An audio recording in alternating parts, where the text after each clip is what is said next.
introduction of the NHI will enable every South African to receive quality health care.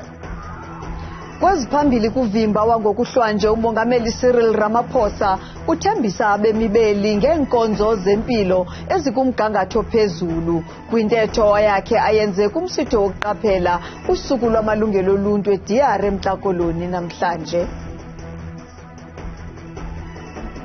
Ngenzelwa lutho since 94 ngakenzelwa lutho. Basahlala ebugxwayibeni kunangoku abahlali baseStjwetla kwilokishi yase-Alexandra eRhawutini bekhala ngezithembiso zikarhulumente ezingekafezekiswa zokwakhelwa izindlu.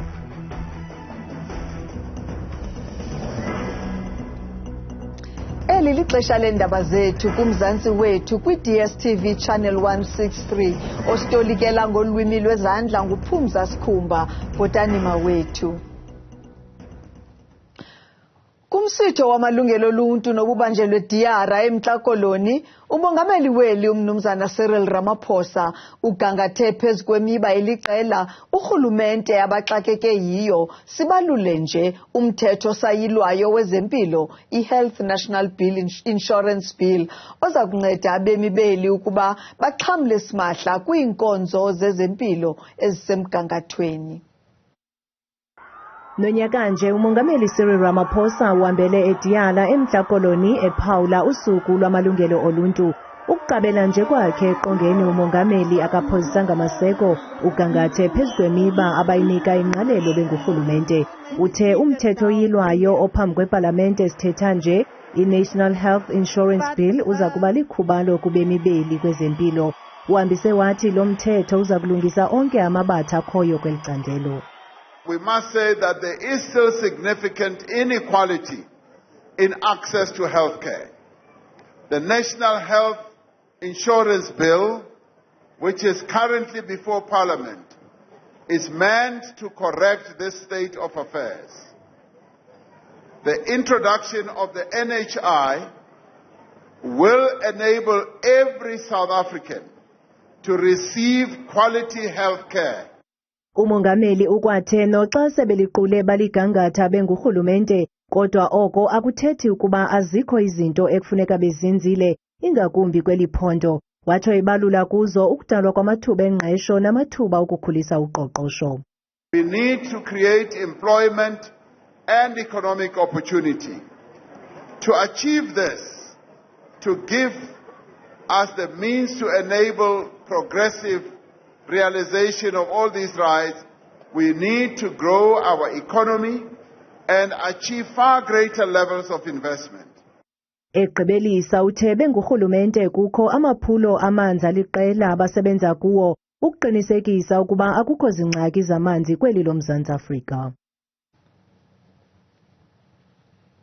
Nanjengoko namhlanje kuqatshelwa usuku lwamalungelo oluntu kweli, kodwa kubantu bendawo yogobityholo yaseStjwetla kwilokishi yase-Alexandra kumantla eRhawuti, oku akuthethi nto. Abantu baseStjwetla bazibona belahlwe kwesinomhlwa ngurhulumente kuba bahlala ebugxwayibeni kwaye neenkonzo ezingundoqo ezifana namanzi, izindlu zangasese, iindlela, izindlu nombane zichasele kubo. Intatheli yelijelo uSivuyile Mdyogolo ityelele kulo mmandla yasiqulunqela le ngxelo. Anginaso sidima, sanasidima, angisathelutho. Angiziboni ngiphila, ngibona sengathi uNkulunkulu angangithatha. Umakhulu ulahliwe Dladla oneminyaka engama-80 ubudala waza kulahlwa kule ndawo yogobityholo yaseStjwetla ngo-2006. Wathenjiswa ukuba uza kuhlala nje inyanga ezintathu emva koko akhelwe indlu. Kodwa kunanamhlanje usahlala kweli tyotyombe yedwa. Ayikho ifreedom enginayo, ayikho ukuhlupheka, ifreedom ukuhlupheka.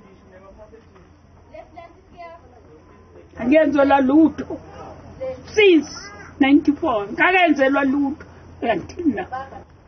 Abahlali baseStjwetla bahlala ebugxwayibeni kwaye neempilo zabo zisemngciphekweni nanjengoko amanzi anelindle ebaleka ezitalatweni kwaye basebenzisa izindlu zangasese zamabhakethi. Aba-housing bayeza each and every time basithembise mara kunanto esiyitholayo. Sihlala la ngasemazini ngasejuskey kunabantwana abancane siduze nedrain akunamanzi asinama-toilet. Amalungelo wethu wona, to be honest, abawathathi serious. Abawathathi serious because mawuthi umuntu ukhuluma nomuntu uyamtshela ukuthi lokhu nalokhu nalokhu akho right and akhulume njengomlomo angabuyi azobona ukuthi lento uyayilungisa usho ukuthi anganendaba nawo. So abanendaba nawo mara ukuthi abanendaba nawo because qiniso abasenzele lutho. Ikomishoni yamalungelo oluntu ithi imeko efana nalena yaseStjwetla kukunyasha amalungelo nokusengela phansi isidima soluntu.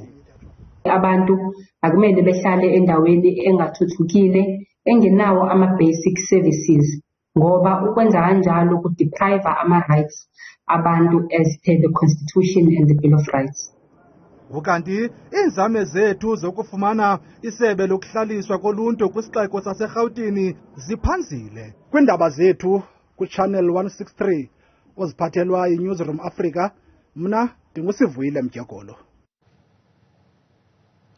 Kusenjalo nabantu baseSipingo kumazantsi eTheku baphila ebunzimeni. Oku kuza emva kokudilizwa kwamakhaya abo ngo-2009 kulungiselelwa indebe yehlabathi yeFIFA ngo-2010. Bafuduselwa kwindawo yethutyana ngeenjongo zokubagcina ixeshana nje leenyanga ezintandathu ukuya kwezili-18 ngelixa kusakhiwa amakhaya abo. Kunangoku basalinde ukuza kukaNxele. Le ndawo yogobityholo ingqongwe yimizimveliso. Oko kwenza ukuba abahlali baphefumle umoya ongcolileyo ophuma kwezi nkampani. Ndifike ngo-2009 la. Impilo engiyiphilayo ayikho right. Njengoba uzibonela nawo indlu imeko yezindlu esihlala kuzona azikho right. Siba u-10 endlini asikhona ukuthi singayonza yonke into right. Ukanti abahlali banethemba lokuba ngenene bazokufuduka ngoJuni nanjengokuba besithi le ndawo iyabagulisa. Iproject ke labathembise yona yinhle kakhulu futhi siyakwazi ukuthi siyobona and then sinethemba elikhulu ukuthi sonke sizoya khona ngoba izindlu ezakhiwe khona zo-360 and then ama-beneficiary akhona la njengamanje awu-360. Ukuphila siyaphila ngoba sesajwayela ukuphila kodwa-ke siphila ngaphansi kwey'nkinga ey'ningi. Ubunuku, ukungcola, iy'nyokanyoka, baningi asebedlulile emhlabeni ngawo ugesi, unemployment, abantu abaningi abasebenzi. Abahlali bathi kubo usuku lwanamhlanje luyafana nje namanye. Ngaxeshanye olusuku lubhiyozelwe nakwezinye indawo. Masinithathe ngoko sinibeke eSharpeville kwaLanga eKapa naseKariyerha eyayifudula iitinarha. Kwindlela iMaduna Road phakathi kweelokishi ezimbini itinarha neLanga eMpuma Koloni ngo-1985, amapolisa avulela ngerhuluwa kwizihlwele zabantu ezazihambele umngcwabo wabantu nabo ababedutyulwe ngamapolisa. Kwangcola ungele kuma-35 abantu kusonzakala abangaphaya kwama-20. Esi siyeleko esaziwa ngelanga masakha sikhunjulwe namhlanje kodwa umnumzana Khumbuzile Jackson nolixhoba lokuchanwa yimbumbulu yamapolisa uthi aluthethi into kuye olusuku. Ebuhlungu imeko esiphila kuyo apho urhulumente wethu umbutho wethu osiphetheyo umbutho lo wethu asulwela sekona lamhlanje ongasoyanga akasihoyanga ukusitu. Kusenjalo eKapa kwilokishi yakwaLanga olusuku lukhunjulwe ngokuthi kuvuselelwe zonke indawo zesikhumbuzo zembali kwanezo zenkcubeko. This heritage site, one of South Africa's most important heritage sites, has suffered severe neglect over the years. And I understand the concerns of residents about it right now in terms of crime and undesirable elements. Once restored and made available as a space for the community to thrive again, this could be an amazing asset for Langa. Ngelixa eSharpeville eGauteng kukhunjulwe inyikitya yempalalo-gazi eyehlayo kule ndawo ngalomhla, Kwiminyaka emininzi eyadlulayo, umbutho iAction SA uthi akukho nto urhulumente weli ayenzileyo ukuguqula imeko yale ndawo. These are the people actually who started the liberation of our people in 1960 when HFF decided to gun them down. And we enjoyed our democracy in 1994 because of them. And now 29 years later, I look at the situation. Kambe ke abahlali bathi baziva belityelwe ngurhulumente. Masicaphuleke ukuba abantu baphefumle bathini na ngolu suku lwanamhlanje lwamalungelo oluntu.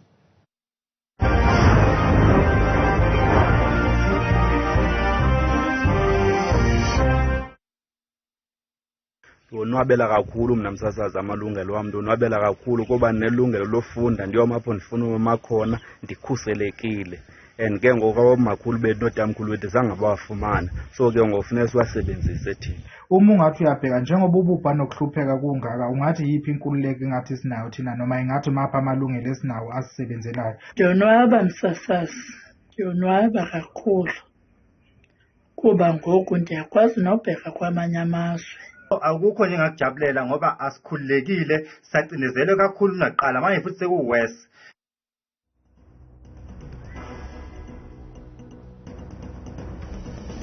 Ukanti ke ungahlomla kwimixholo yethu ngokuthi usebenzise le nombolo yeWhatsApp 071 670 2548.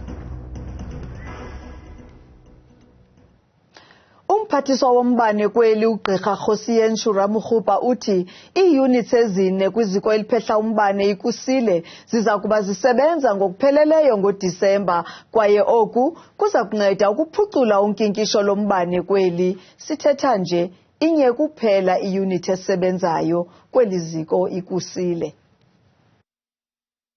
Olutyelelo luyinxalenye yeenzame zikarhulumente zokuphucula ingxaki ezamandla kweli. Umphathiswa uRamokgopa utyelele ikusile neKendal Power Stations, wahlangana nabaphathi be-Eskom kwaneenkokheli zemanyano. We had a failure on the duct, on the absorber outlet duct from the FGD site that collapsed, and that collapse resulted in the safety issues on running of unit 2 and unit number 3. Ukwaqinisekise ngelithi zontandathu iiyunithi zekusile ziza kuba sele zisebenza ngoFebruwari wonyaka ozayo. What is encouraging is that we are confident that about four units will come on stream by end of this year, and then the additional one will come on stream by February of next year. Umphathiswa Ramokgopa ukwathi ingxaki ezambethe ikusile azinanto yakwenza nobuqhophololo norhwaphilizo. Owayesakuba ngumongameli waseNigeria umnumzana Olusegun Obasanjo ebesisithethi sembeko kwisifundo sokuqala esingobomi bukaNkosi uMangosuthu Buthelezi eThekwini kwiphondo laKwaZulu-Natal namhlanje. Lo akaObasanjo umothulela umnqwazi uNkosi uButhelezi ngobugorha bakhe nangentembeko yakhe kwilizwe lakhe. Esi sifundo besizinyaswe yimibutho yasekuhlaleni nabezepolitiki. Izithwalandwe nebeziphume enkalo zonke kumacandelo ohlukeneyo zivuthulule zazimasa isifundo sokuqala esingobomi bukaNkosi Mangosuthu Buthelezi. Lo wayesakuba ngumongameli kwelaseNigeria, umnumzana Olusegun Obasanjo, ibinguye obesenza intetho ephambili kulo msitho kwaye umtyibele ugxa wakhe uNkosi Mangosuthu Buthelezi ngenquleqhu yakhe yokumanya ubukumkani besizwe samaZulu nangobugorha bakhe. Prince Buthelezi inspired others to follow in his footsteps. Prince Buthelezi's life was to be filled with moments of bravery. Ukanti inkokheli ye-IFP umnumzana Velenkosini Hlabisa imkhahlele imothulela umnqwazi umntwana wakwaphinda ngene.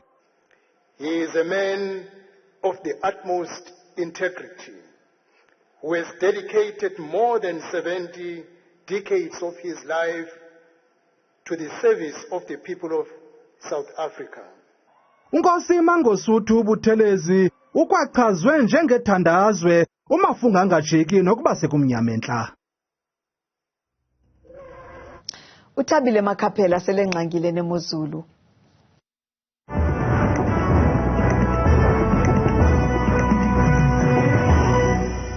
Kakhuluke wethu mamfene ezindabeni dabulisa kwemizonzu lapha ekhaya kwamkela kaloku kweyamke idesika yemozulu igama lami ndinguthabile umamthembo kwamamvelafe kwamakhaphela bethuna nansi imozulu nalo kiphona sivula ngapha empuma koloni emonti ngamashumi amabili abenesithathu amathonsi emvula phaya ngomso kwalapha futhi empuma koloni phakogqibeka neziphaluka kusekuhle xa kusibekele phaya ku22 degrees amathonsi emvula mahlabelele emgaba bethuna phaya eFree State eBloemfontein ngamashumi amabili nje abenesine izane zemvula kanti kuHigh Freestata kwakhona futhi koSasolburg ku30 omathumba ndaka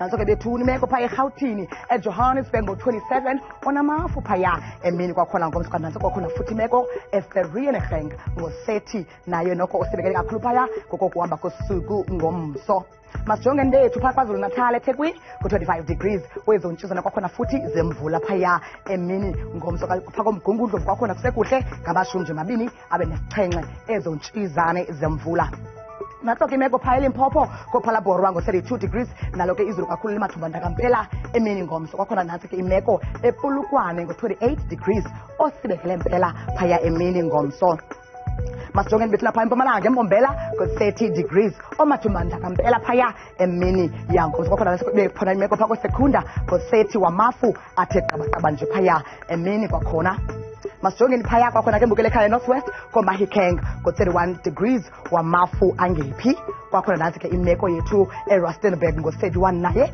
usibekele impela emini ngomso benje nje ke bona phaya eNorthern Cape eKimberley ngo27 degrees wentshizane zemvula phakathi yonke emva kwemini pha ngomso kanti natso ke imeko eAppington ngo36 degrees wezontshizane zemvula bethuna kunje ke phaya entshona kolone eKapa leDumo ngamashumi amabini abenesibini kusibekele impela kwasekuseni pha ngomso yaqhubela ke imini njalo phaka ngoGeorge ku20 degrees osibekele impela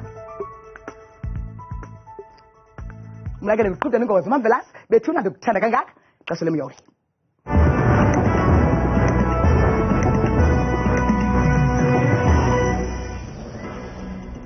Ungasifumana ezinye indaba ziphakwa zishushu kwijelo lendaba iNewsroom Africa Channel 405 apha ku-DSTV ukanti oxa bethu baza kungena ngomso besithi izindaba zethu ngolwimi lwesiZulu ndinithanda nonke emakhaya.